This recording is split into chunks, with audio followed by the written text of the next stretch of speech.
first recite some prayers to our gurus, teachers, for their guidance and blessing.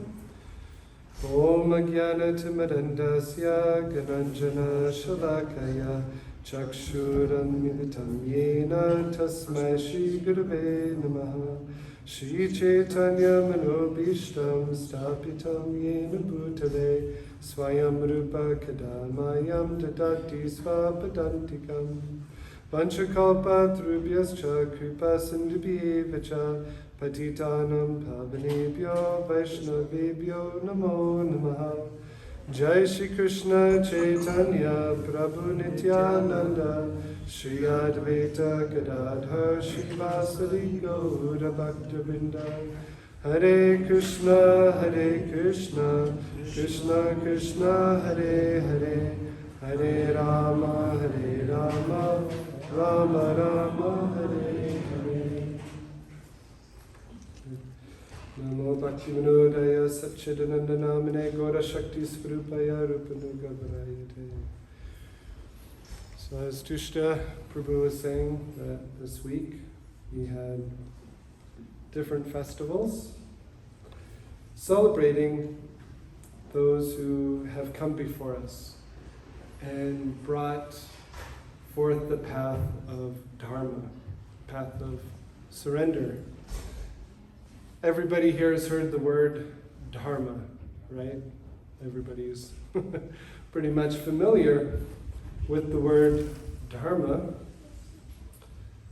But usually when you ask people what is Dharma, they'll say it means religion, right? Everybody's kind of heard that translation of the word Dharma. But Dharma, as Srila Bhaktivinoda Thakur points out, he wrote a very beautiful book called Jaiva Dharma. Jaiva means Jiva, the living entity, and he explains what Dharma means. So he gives the example of water. The Dharma of water is liquidity, that it's a liquid. That's the essence of water. It's a liquid and quenches thirst. That's the Dharma. But we can see that sometimes water, due to its external influences, becomes a solid, or it becomes a gas, right? It becomes ice, or it becomes boiled up vapors. So one time, Srila Prabhupada, he was walking in New York, and it was wintertime.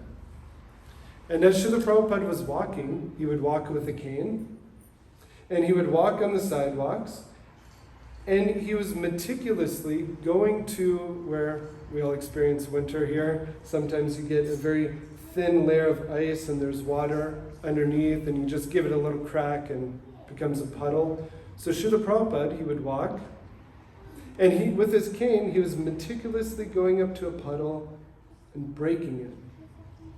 And he would walk a little further, he would see another ice, and he would meticulously break it, like he was making a point. And he had some disciples walking with him. And so the disciples asked Srila Prabhupada, why are you breaking the ice? And he said, I'm returning water to its original position, its original liquidity, Dharma. So Srila Prabhupada and Bhaktivinoda Thakur, Srila Prabhupada is a disciple of Bhaktisiddhanta Saraswati Thakur, who is the son of Srila Bhaktivinoda Thakur. These great personalities, they've come to bring back Dharma, the essence of who we actually are. Just like water, it's in its original form is liquid. In our original form, we are pure lovers of God. But due to external situations, this material body, the mind, conditionings, we forget who we actually really are. And so when we think about this term, Dharma, the Dharma of salt is to be salty. The Dharma of the sun right? It's been cloudy and rainy the last couple of days. The dharma of the sun is to shine and give heat. But what happens? Sometimes clouds come and block the sun. So in a similar way, there's certain aspects of the external world around us that make us forget about our eternal dharma, nitya dharma. The eternal dharma of every living entity is to fully love God.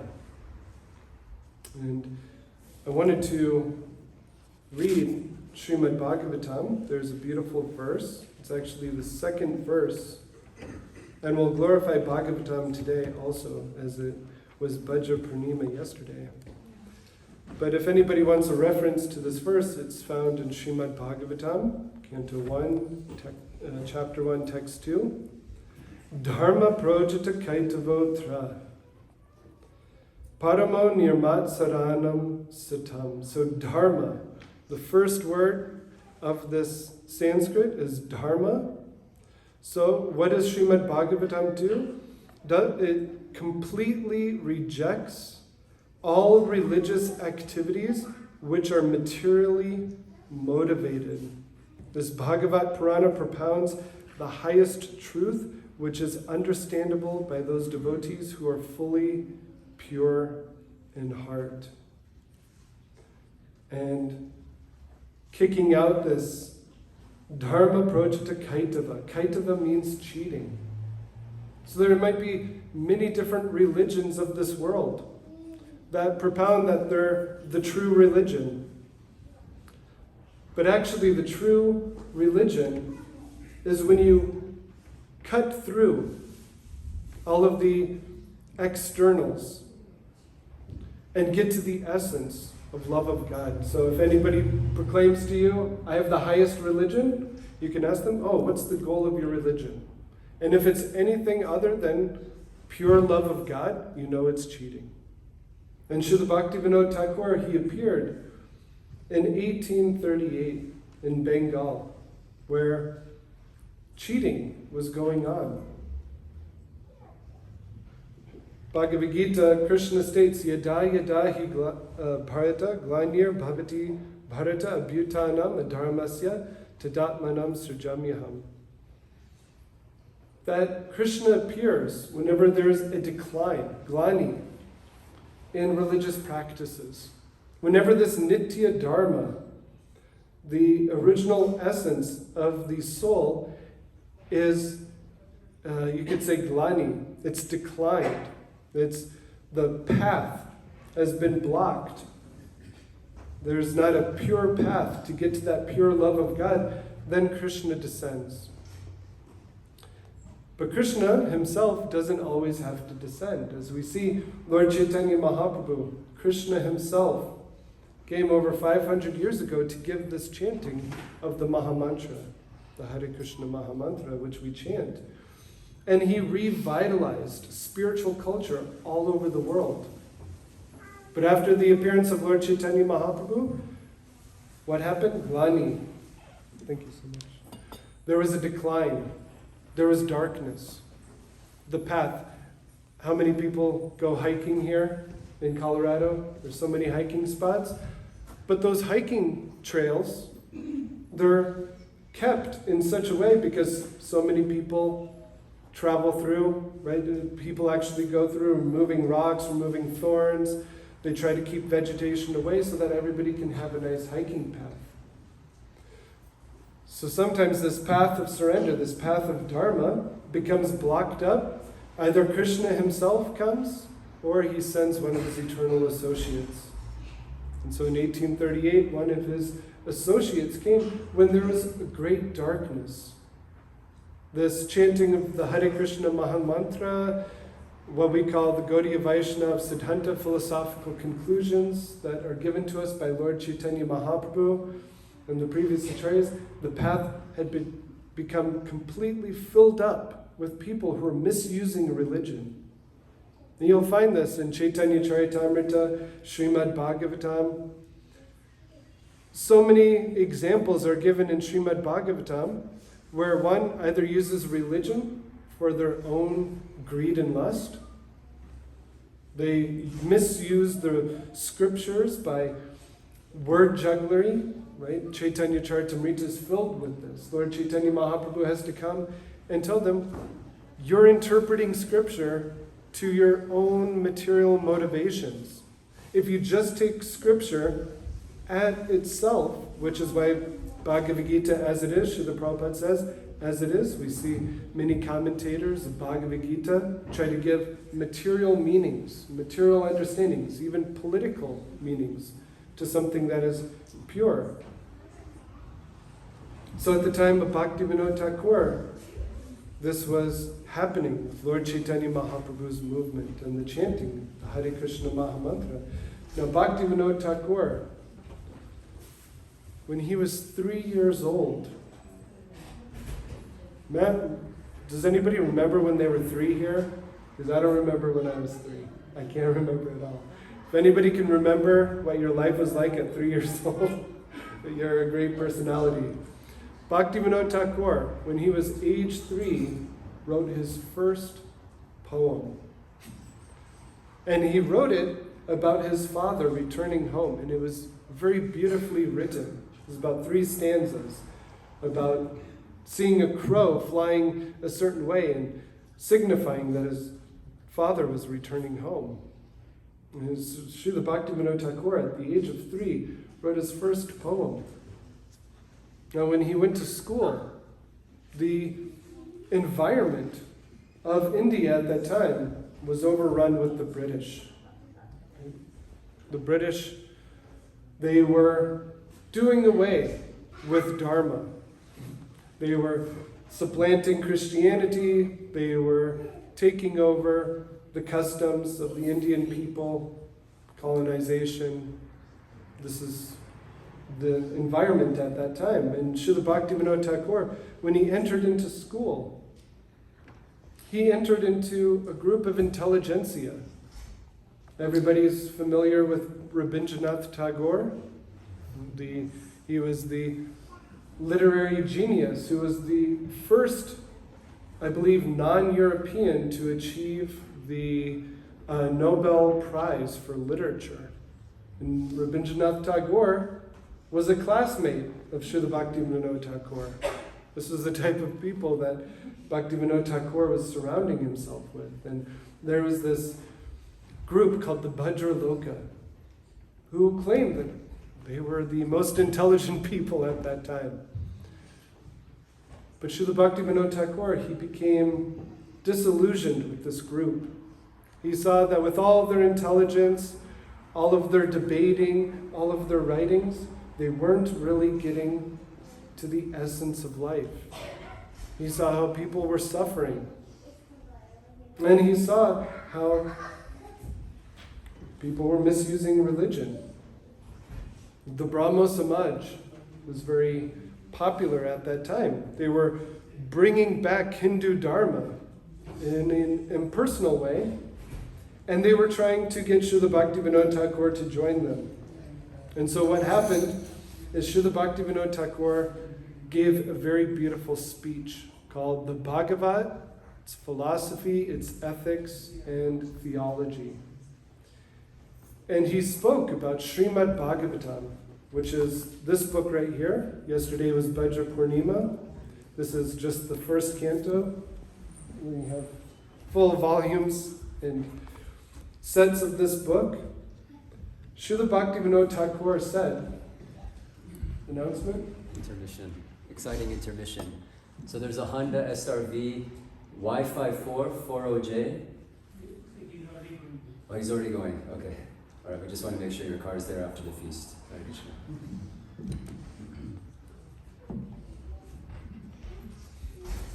And so he gives a speech on Srimad-Bhagavatam, stating that Srimad-Bhagavatam is the most important book in the entire world.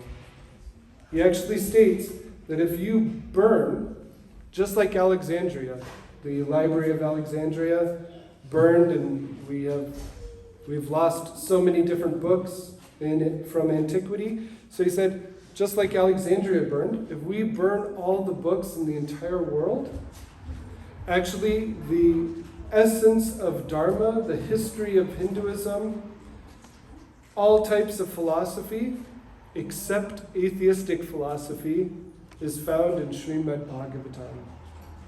And he glorified Srimad-Bhagavatam as the greatest literature of the world.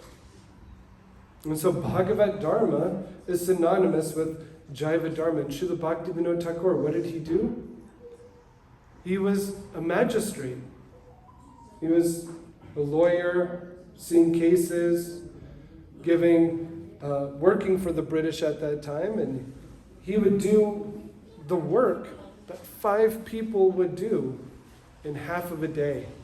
He was so clear, never waste a moment. He had 13 children, which is amazing in and of itself. So he was a magistrate, he had 13 children, and yet he was able to completely dedicate his life to helping others. As Tushta Krishna Prabhu was saying, that we're standing on the shoulders of giants. Srila Bhaktivinoda Thakur revitalized the teachings of Lord Chaitanya Mahaprabhu by writing books, writing articles. He wrote over 100 books in his lifetime. Actually, he started writing books at an early age, but writing about Srimad-Bhagavatam and other books at the age of 40.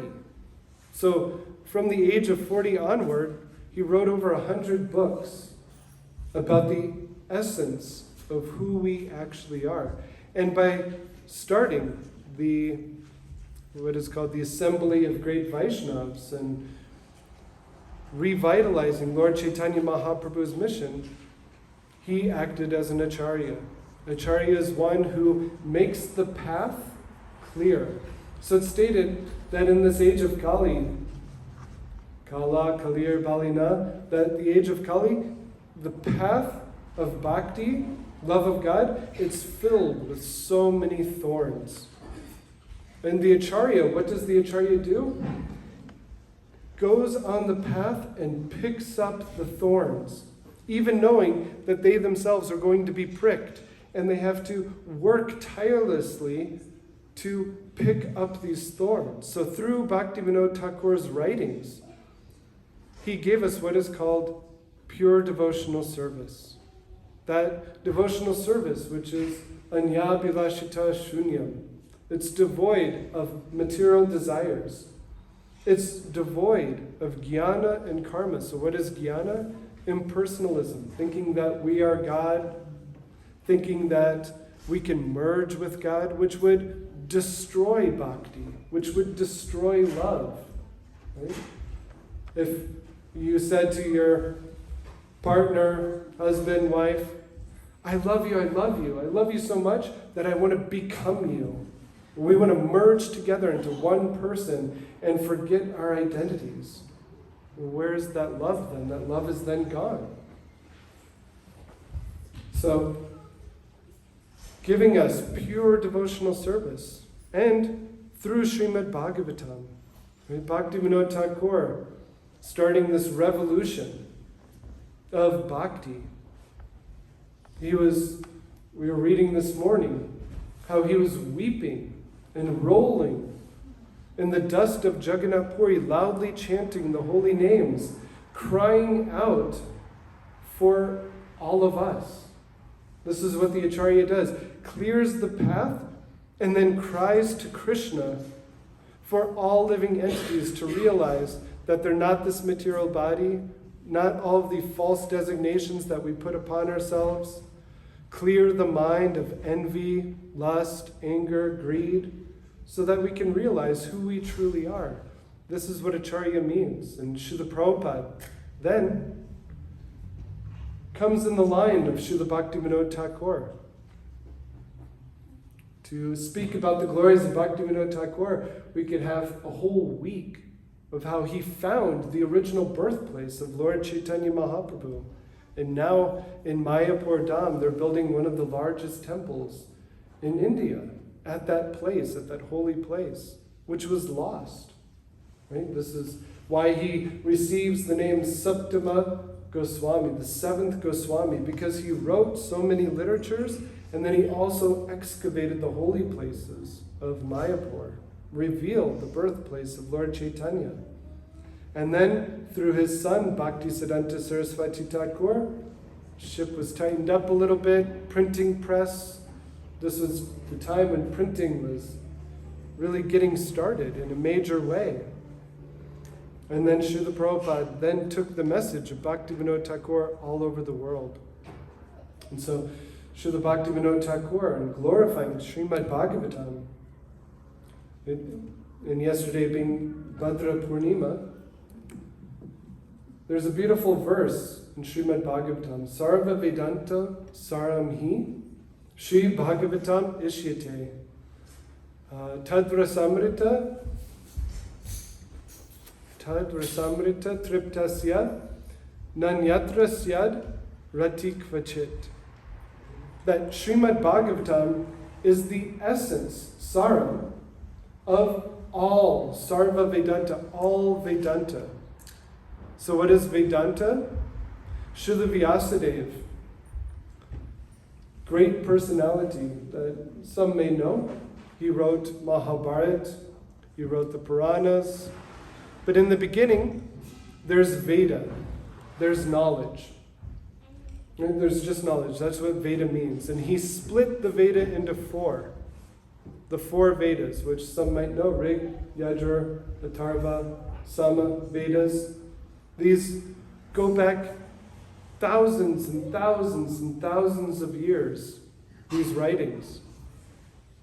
And then he consolidated all the Upanishads, all the Vedas into Vedanta Sutra. And we read in Srimad Bhagavatam that Vyasadeva, after writing Mahabharata, splitting the Vedas, writing Vedanta Sutra, right? Mahabharata, Bhagavad Gita is found in Mahabharata. After writing so many literatures, he was unsatisfied. He was feeling dejected, like he didn't do enough. And his guru, Narada Muni, came to him and said, it's because you've hidden the path of bhakti. Srila Vyasadeva, who thought that he was doing a great service to the world, giving Mahabharata, Vedanta Sutra, all these literatures that give us knowledge of who we are, and even there's bhakti in there, but mostly he was speaking about jnana and karma, impersonalism and karma yoga, which is fruitive religious activities. And so he was feeling unsatisfied. And so Narada Muni told him to write exclusively about the glories of the Lord in bhakti, pure devotional service, which then we get Srimad-Bhagavatam. And then his son, Sukadeva Goswami, comes to teach Parikshit Maharaj. So Bhagavatam picks up with a great king named Parikshit Maharaj. Parikshit Maharaj is the grandson of Arjuna.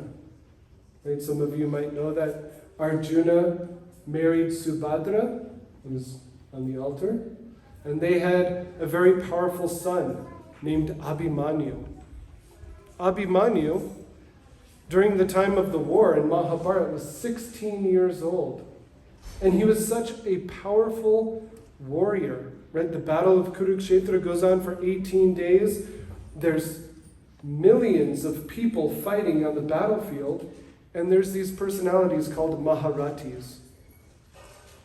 Basically warriors that can take on hundreds of men at one time, either through sword, bowstring, and they're fighting.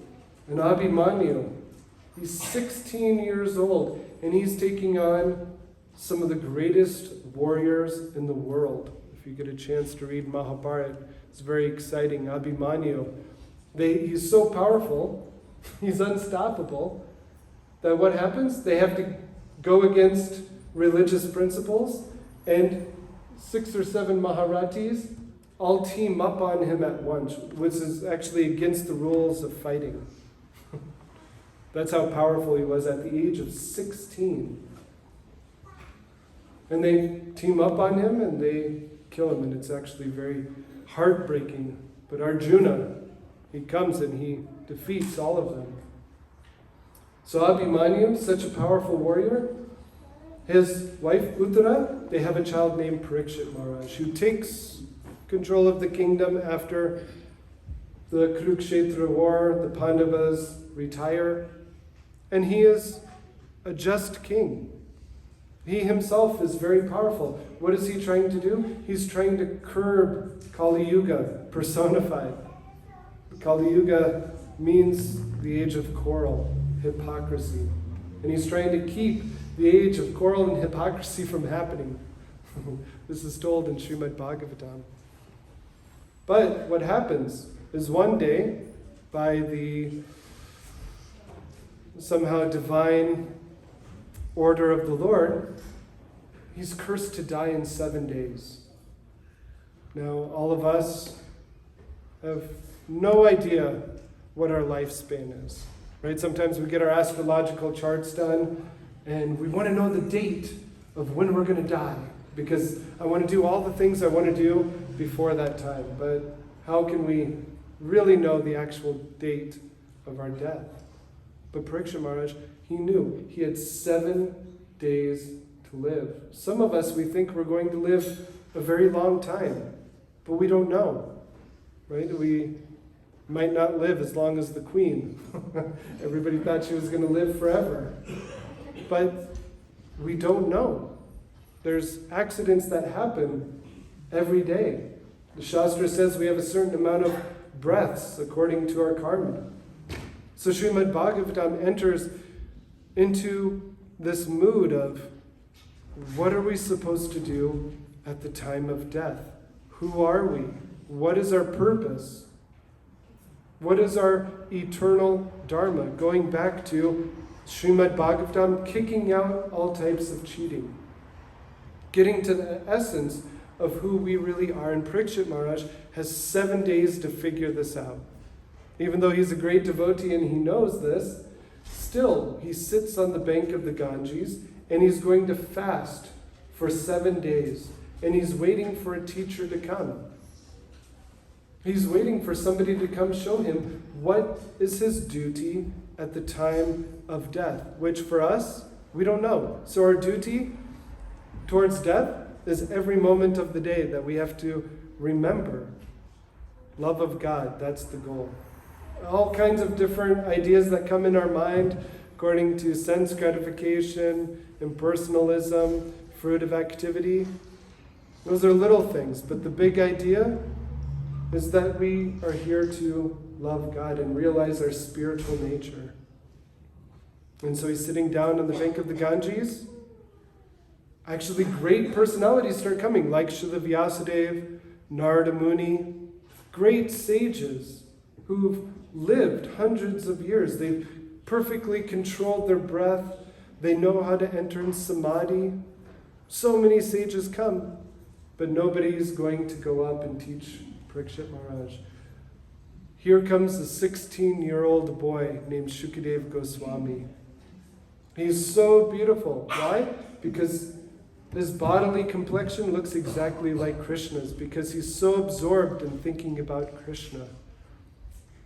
And there's no text messaging, email sent out to Shukadeva Goswami to let him know that Parikshit Maharaj is at the bank of the Ganges waiting for him.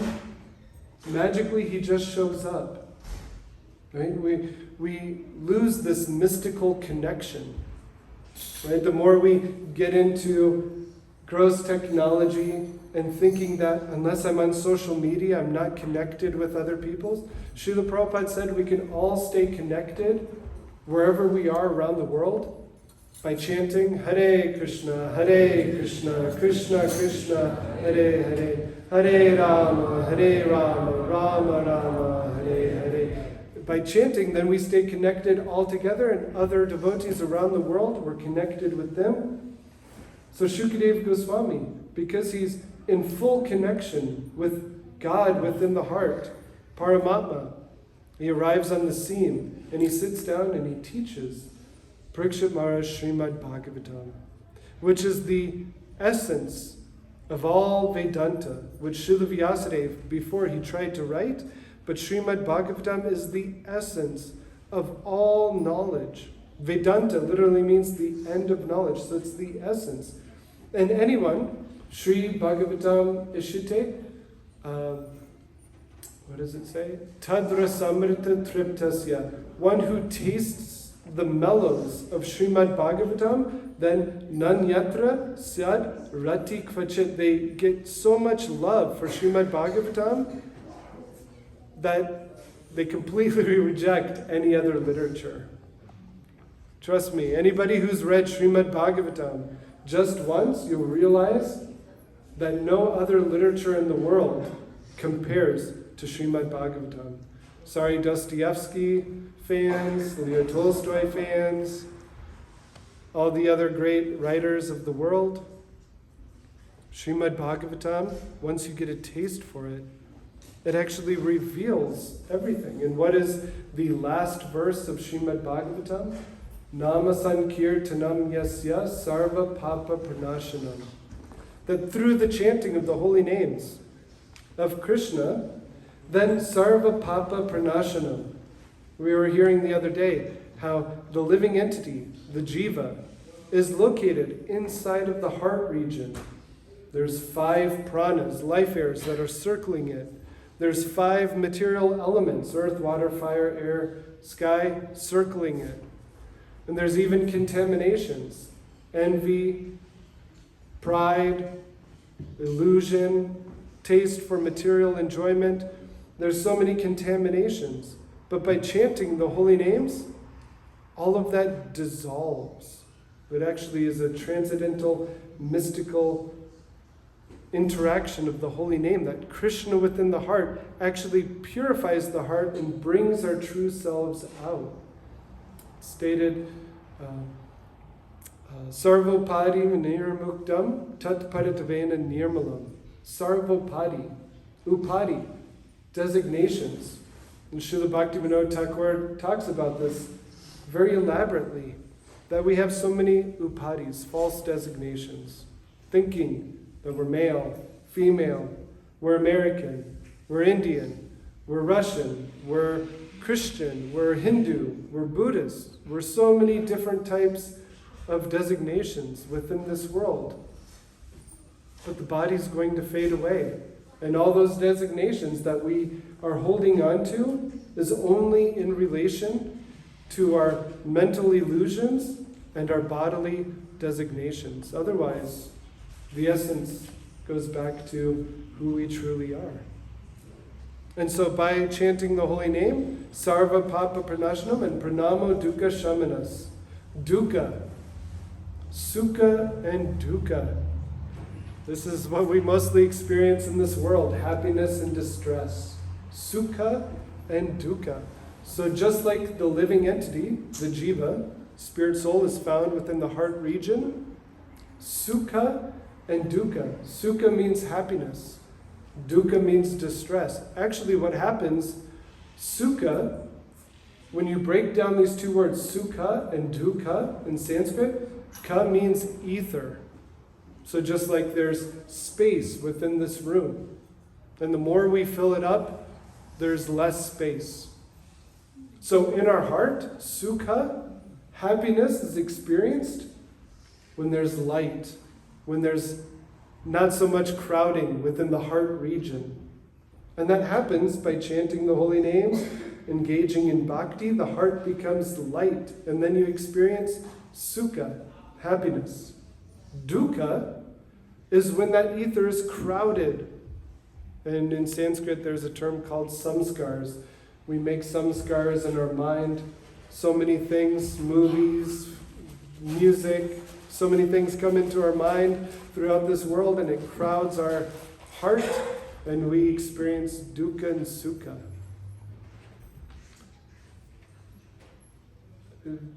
It's football season, so everybody's getting into that. And we experience sukha when we watch a ball go back and forth. Why? Why do we experience sukha, happiness, watching a ball go back and forth? Because we're not focused on our bills, we're not focused on our problems in relationships. It's a type of meditation. Watching a ball go back and forth. But what happens? Watching that ball go back and forth, you might experience some happiness, and afterwards, there's contraction of the heart. It opens up, and then it contracts even more. And so whatever we meditate on that's material, we might get some kind of sukha, happiness, because we're not worried about all these other things over here. We're just watching this ball go back and forth. And then we experience dukkha afterwards. Oh, I'm not meditating on that ball anymore. I have to go back to my real life. But by meditating deeply on the holy names of Krishna, Hare Krishna, Krishna Krishna, Hare Hare, Hare Rama, Rama Rama, Hare Hare. Did you feel it? That sukha? Everything just became a little bit lighter, and it didn't contract. So the more and more we meditate on the holy name, there's less and less contraction, because those samskars, they'll be dissolved. And so this morning we were hearing about Srila Bhaktivinoda Thakur when he was retiring from being a magistrate, retiring from living in Calcutta. How many people have been to Calcutta? It's a very intense place. I didn't like Calcutta. It was very, very intense. But Srila Bhaktivinoda Thakur, he was living in Calcutta, and he retired to a place called Jagannath Puri. Anybody who's been to Jagannath Puri? It's a beach town, right?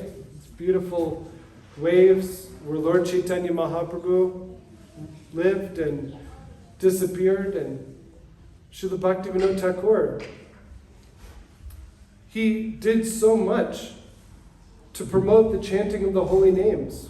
When you read his books, he brings out the tattva, the truth of chanting the holy names, of Dharma, of Srimad-Bhagavatam. He brings all of this out in a very beautiful way through his writings.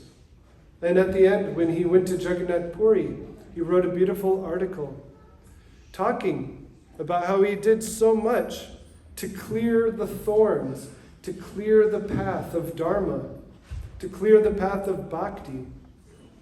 But now, certain mundane persons and so-called religionists, great yogis, if anybody has heard the pastimes of Bhaktivinoda Thakur and Bisika Sen, there's one yogi who was very powerful. He was very austere, and so he received some shakti, some power that he kept in his dreadlocks. Actually, some yogis actually keep their shakti, their power, in their dreadlocks. And so Bisika Sen, he was claiming to be God. He was claiming to be Krishna and Mahavishnu. He said that he was going to kill all the Malechas, all the British people. He actually started causing chaos in villages by claiming that he was God, and then doing things inappropriately with men's wives and village girls. He was creating chaos. And Srila Bhaktivinoda Thakur, as magistrate, he had to go deal with this Bisika Sen. Bisika Sen, he said to Bhaktivinoda Thakur, I am Krishna and you're a devotee, you should worship me. Bhaktivinoda Thakur, he could see that this person was an illusion, claiming to be God. And so he filed papers for his arrest, and actually nobody wanted to arrest him, because when he would shake his head, his jata, his dreadlocks, they would create sparks. And everybody was like, oh my gosh, he is God. He's creating sparks out of his hair. That's the qualification of God for some people, to produce a little bit of vibhuti.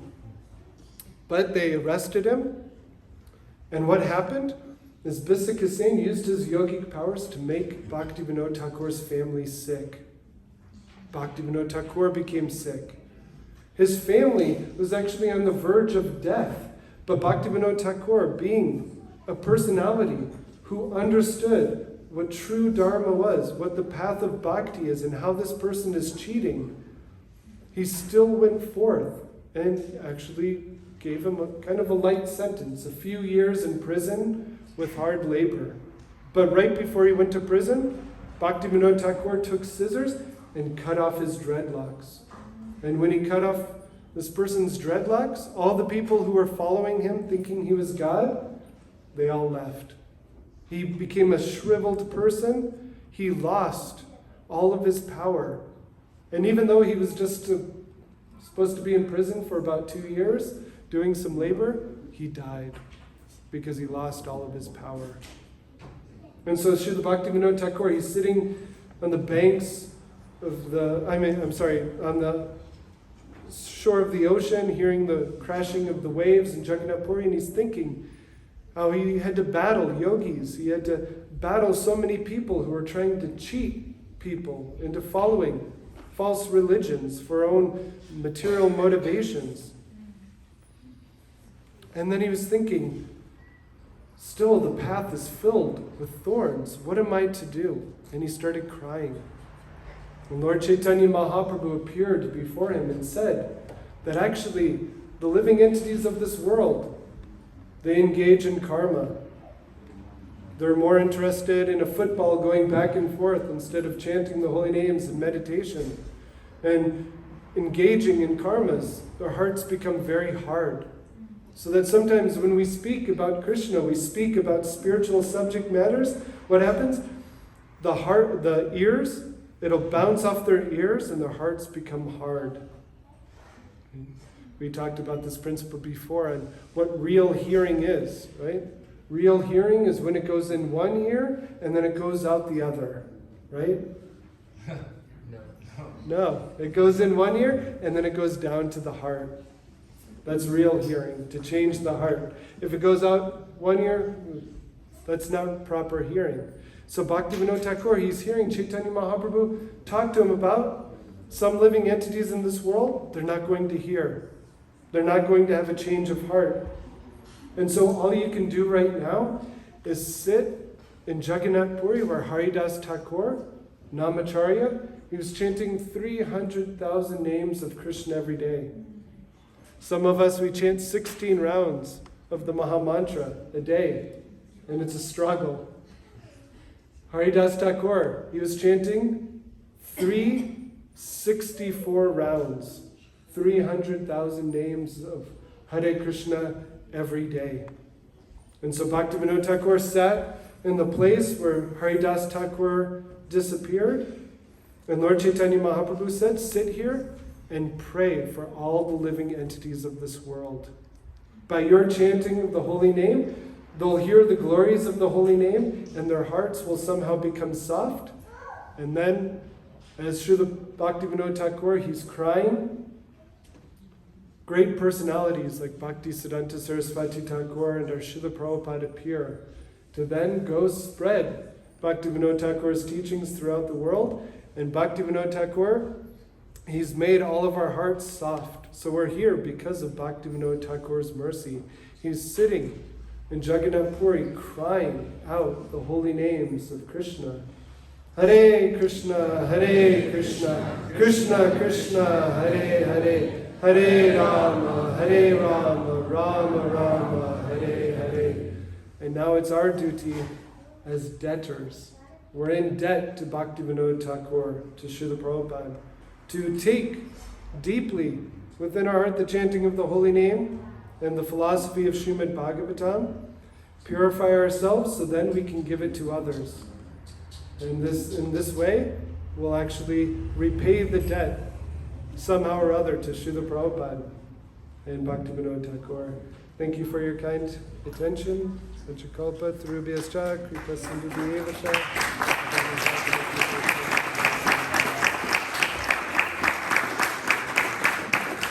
Srila Bhaktivinoda Thakur ki jai. Srila Prabhupada ki jai.